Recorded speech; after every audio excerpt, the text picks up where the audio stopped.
대한민국의 기록적인 폭우로 온 국토가 물바다가 되었었죠. 저는 8월 15일 날 저희 지역 당원분들과 전남 구례를 다녀왔습니다. 저는 홍수가 났을 때에 우리 정치권에서 하는 행동을 보고 참 많이 부끄러웠습니다. 이 4대강 사업을 안 해서 홍수가 났다느니 정치 공세를 피는 정치인들을 보면서 제가 너무 마음이 아팠고요.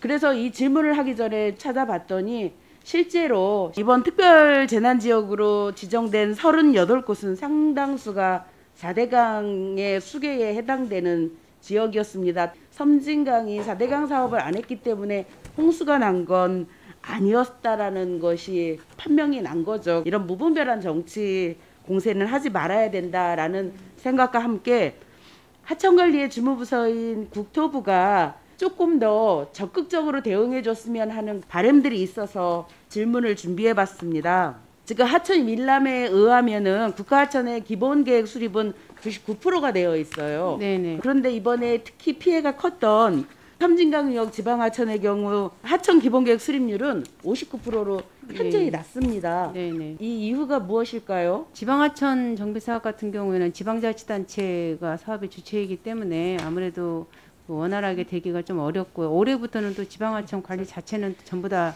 완전히 이제 지방자치단체가 맡아서 하는 걸로 이렇게 바뀌었습니다. 그러다 보니까 이제 관리나 지원에 이제 미흡한 점이 있는 것 같습니다. 네, 그런 측면도 있습니다. 그리고 아울러서 제방 완료율은 81%인데 네. 지방하천의 제방 완료율은 48%뿐이 안 돼요. 상황이 이런데 이것이 지방사무로 이양이 됐단 말이에요. 그래서 실제로는 관리에 공백이 생길 개연성이 굉장히 크다. 왜냐면 지방정부는 가뜩이나 재정도 열악한데 실제로 개발 위주의 사업을 하다 보면 하천과 같은 사업들은 후순위로 밀리는 게 다반사거든요. 네네. 그래서 이것을 국토부가 지방으로 사무를 이양한 것이 옳은 것이냐 아니면 다시 한번 조정을 해서 이것까지 관리를 해야 되는 것이냐는 한번 고민해 볼 필요가 있다라는 생각이 드는데 장관님께서는 어떻게 생각하시는지요? 네, 지방 하천 사업을 지방자치단체에게 이양을 한 것은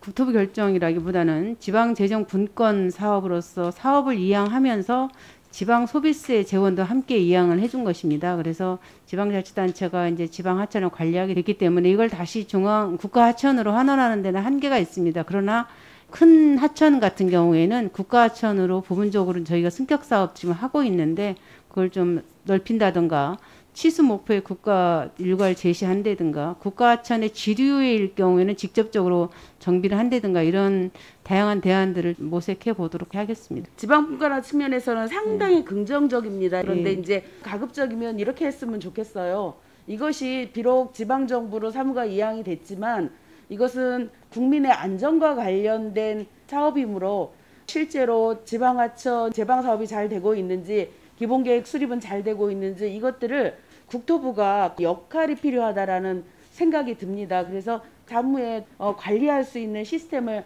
갖추는 게 저는 좋겠다라는 생각을 하거든요. 네, 저희가 그 권역별 하천 정비 계획 세우고 있습니다. 그런데 그것이 지금 재정이 좀 덜 들어가가지고 속도를 좀 내고 있지 못하는데요. 저희들이 네네. 좀 적극적으로 사업을 다양한 방법들을 좀 동원을 해서 네. 권역별 하천 정비를 좀 이제 속도를 내도록 하겠습니다. 네.